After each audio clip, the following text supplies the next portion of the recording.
Right now, someone is watching you. You cannot see them, you cannot hear them. There is no one in the room. But some part of your brain is absolutely certain they are there. You have felt this. Everyone has. You walk into a dark room and the hair on the back of your neck stands up. You sit alone in a quiet house and suddenly you're certain something is behind you. You turn around. Nothing. But the feeling does not go away. This is not anxiety. This is not paranoia. This is one of the oldest and most precisely engineered systems in the human brain. And it has a name. Scientists call it hyperactive agency detection.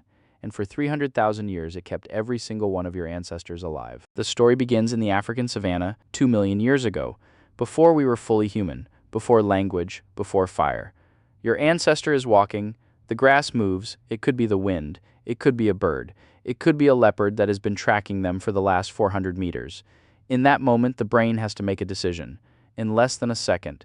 The cost of getting it wrong is not equal in both directions. Assume wind, wrong, you're dead. Assume leopard, wrong, you look foolish. It is always cheaper to be wrong about danger than to be right about safety. So the brain evolved a bias, a deep, hardwired bias toward assuming something is out there. The brains that were best at this survived. The brains that were not got eaten. You are the descendant of the most paranoid survivors in human history. Psychologist Justin Barrett at the University of Oxford coined a term in 2000, hyperactive agency detection device. His argument was simple. The human brain did not evolve to be accurate.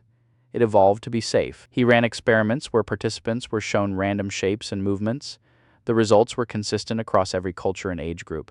Human beings reliably see intention where none exists. They see faces and abstract patterns. They interpret random movements as purposeful. They assign watching and tracking behavior to objects that have no behavior at all. This is not a flaw. This is the system working exactly as designed. But the feeling of being watched is not just about predators. It never was. Anthropologist Robin Dunbar spent decades studying how human social groups function. In a hunter-gatherer camp of 25 to 30 people, everyone could see everything you did. There were no private rooms, no closed doors, no moments that were truly yours alone. You were watched constantly, and that watching was the enforcement mechanism of the entire social order. If you took more meat than your share, someone saw. If you broke a promise, someone saw. Social exclusion in a hunter-gatherer band was not embarrassing. It was a death sentence. So the feeling of being watched evolved twice, once as a predator detection system, and once as a social monitoring system. Both of them are running inside you right now, simultaneously, all the time. In 2013, a team at the University of Zurich published a study. They called it the feeling of a presence. They worked with patients who had damage to the temporoparietal junction. These patients reported with complete conviction that someone was standing just behind them, directly behind them. Sometimes close enough to touch, there was nobody there. The researchers then induced the same experience in healthy participants, using mild electrical stimulation to the same brain region. Within seconds, every participant reported the same thing. A presence just behind them. Unmistakable. Real. The feeling of being watched is not imaginary in any simple sense.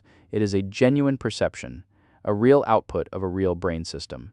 The brain is not malfunctioning when it tells you someone is there. It is doing what it always does, building a model of the world and populating it with the agents it expects to find. People who spend extended time alone report the feeling of a presence more frequently and more intensely. The brain deprived of actual social input generates phantom social input to fill the void in extreme isolation. The presence becomes so vivid people begin to interact with it. They speak to it. They name it. Ernest Shackleton, the Antarctic explorer, wrote about a persistent presence during his most desperate expedition, a figure walking beside him across the ice. He was convinced it was real. His companions reported the same figure. For 300,000 years, if you were truly alone, something had gone catastrophically wrong.